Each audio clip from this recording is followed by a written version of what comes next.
Hiya,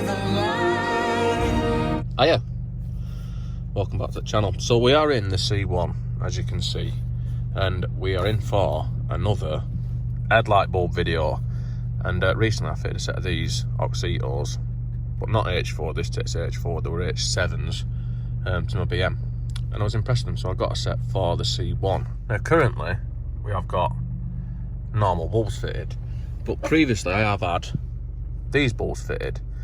And there's another video on these altogether, and like I said, I was impressed with these as well actually, but I don't know what mate they are. I sort of scavenged them from work when they didn't work in something else. And like I said, I was really impressed with the Auxito, so I've got a set for this. So let's see how easy they are to fit first of all. Yes, and as we can see, we do currently have the standard halogen bulbs fitted. And for anyone wondering, noisy twat, I lacquered these. I didn't do the best job in the world, but I lacquered these a while ago, and they stayed as good as when I did them anyway. Anyway, let's have a look at changing this bulb. First I need to turn the lights off, and then the bonnet on this, your C1 might not do this, but mine's got a variable lift bonnet look. We can put it sort of wherever we want, and it stays there, which is quite useful. And so anyway, that's it light. Now I was going to leave the engine running for a bit because the battery's a bit low, but you won't be able to hear me very well. So if you look on the back of the light, we have got a plug. Right, so we need to pull that off first of all.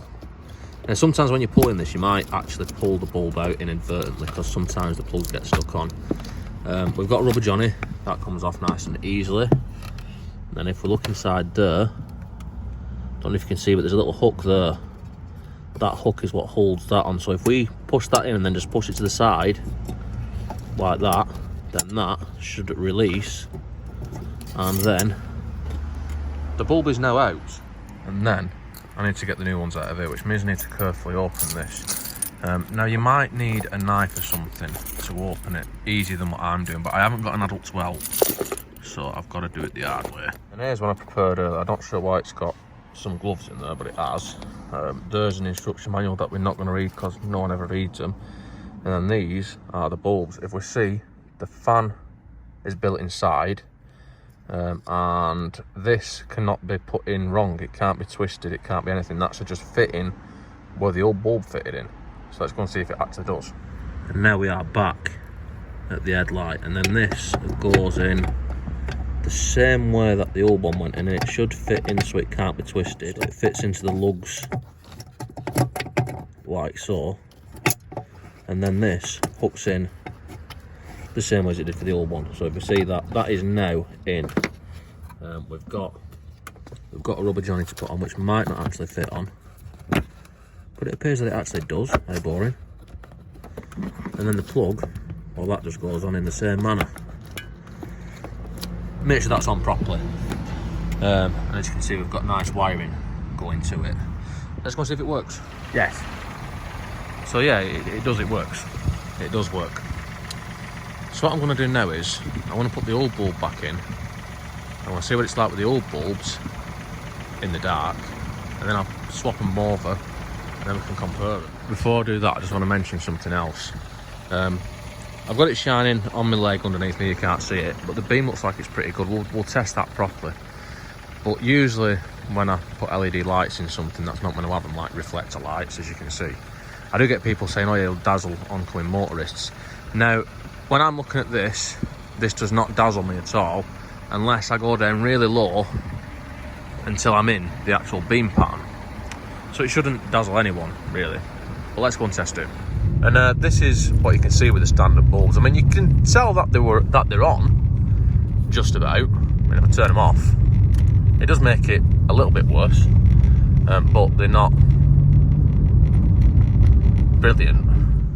And so now we have made it to the standard, the usual SBSV headlight testing facility, laboratory conditions, and I've even put the AE/AF lock, whatever that is, on my phone, so it doesn't change to alter the brightness of the lights, to try and make it as good as possible.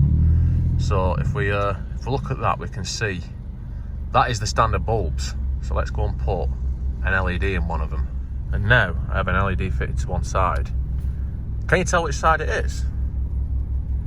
Yes.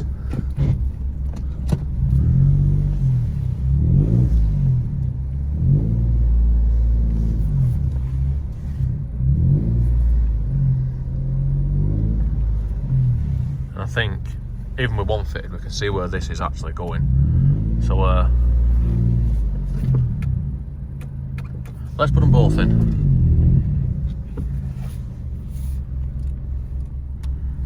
I mean, both of them fitted, there's just not even any sort of comparison.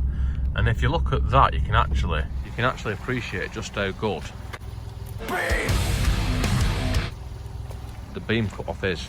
I mean, I'd say that beam cut-off, or beam pattern, whatever you want to call it, is actually a lot better than the previous LED lights he had in. And you don't have to mess about setting them up. They're a lot easier to fit than the other ones. I'd say they're at least as bright. In fact, I just said they're better. They are better. Auxito have done it again. Let's have a look at what they look like when I turn the car around. And just also like to point out that since fitting these and doing the test with the previous lights, I've had the lock on the iPhone for the brightness and everything, so it's not adapted itself to different brightnesses of bulbs. And well, the results sort of speak for themselves, don't they? Yeah, I am dicked up with them. And when driving on a road with street lamps on it and stuff, I can actually see, I mean, if I turn them off, there is a big difference. So yeah, as I've said before, I'm impressed with them. But like I said also before, everything I've had off Auxito has always been really good. Something I did forget to show actually is, very best back, is how good the main beam is, because these are H4 lights, so they do both the dip and the main beam. It's just one bulb that does both, and they're about 30 quid, so I'd say that they're well worth it actually, to be able to see where you're going.